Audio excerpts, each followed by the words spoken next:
Welcome to Penrose Learning, where we make understanding easy. In this video, I will explain how to make a summary with ChatGPT. To begin, clearly define the desired length and format for your summary, whether it's a short paragraph or a list of bullet points. Next, specify the key information or topics you want included. Finally, provide the text you wish to summarize directly to ChatGPT.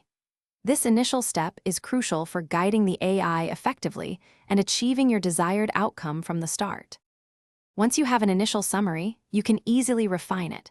For instance, ask ChatGPT to shorten the summary to 50 words or lengthen it to 200 words. You can also request a different tone, perhaps more formal for a report or more casual for a social media post. Furthermore, instruct the AI to focus on specific aspects, like only the main arguments or the key findings, to tailor the output precisely. For more advanced summaries, try using role-playing prompts. For example, ask ChatGPT to summarize a document as if it were a university professor or a marketing expert. You can also request summaries in different languages, like Spanish or French, or in various writing styles. Additionally, specify a particular audience, such as high school students or industry professionals, to ensure the summary's complexity and vocabulary are appropriate. To ensure the best results, always review the generated summary for accuracy and factual correctness.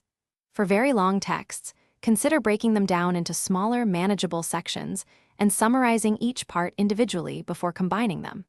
Finally, experiment with various prompts and phrasing to discover what works best for your specific needs. Consistent practice will significantly improve your ability to get excellent summaries from ChatGPT. Thanks for watching. If this was helpful, leave a like and consider subscribing. See you next time.